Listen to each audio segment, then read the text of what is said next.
As an engineer, I've always been interested in what's next and where the technology is going and what's possible now, but what is also possible down the road.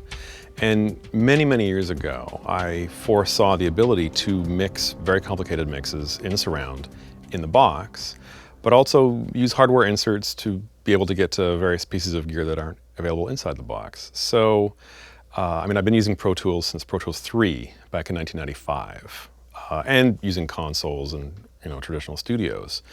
But was very excited about the possibility of very quick recall, moving very quickly between projects, and a very fluid workflow. I've done my fair share of recalling analog consoles in the past, and it's not a whole lot of fun, and it's very time intensive. And today's streamlined and fast and efficient projects need the engineers to move very quickly and efficiently between cues, between different sounds, different setups, different workflows. About 10 years ago, back when I was on staff at 20th Century Fox on the film scoring stage, I got the idea of building my own studio. And I realized that the power would be there by the time I got this room built. The power would be there to work in the way I wanted to work, in terms of a hybrid setup, working in the box, but also coming out to analog and digital outboard gear. In the film production, generally speaking, each piece of music is in its own cue. Each piece of score, each song, or each cue is its own Pro Tools session.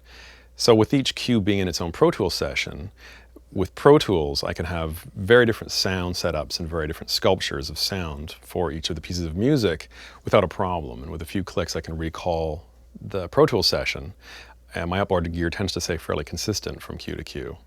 And I can work very, very quickly and deal with revisions and the inevitable picture changes and so forth. So it's really important for my workflow to be able to use all the different tools, plugins, and hardware inserts fluidly and interchangeably and very smoothly.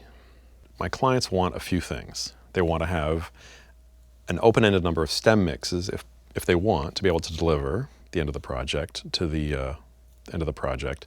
They also want to be able to make numerous revisions over time, and they like the ability to listen at their home studio or in their car or whatever, and sometimes they like time to sleep with the mix or the project. And working this way, in this hybrid way that I have set up, I can recall the gear in about 5 minutes, the outboard gear. And the outboard gear tends to stay pretty static for a project. If I want another compressor, I'll either use a different hardware compressor or use a different plugin. But the whole point of this room and how I work is to give my clients the speed, the efficiency, and the sound quality that they want, to be able to sculpt in the best way I can to help the project sound as good as it can sound. A music engineer friend of mine recently said, John, on a scale of 1 to 10 in terms of power users, in terms of how hard you press your Pro Tools HDX rig, on a scale of 1 to 10, you're a 9.9. And I think it's true. I end up doing very complicated mixes, lots of audio tracks, very complicated stem mix delivery, lots of reverbs, either outboard, plugins, lots of stuff. And HDX works for me great. I have never run out of horsepower, and there's always lots of power and speed to very quickly get sessions open, mix very fluidly, and it's just an extension of me. I just don't need to think about it. It just doesn't get in the way. I find it's just very powerful, and it's a pleasure to work in.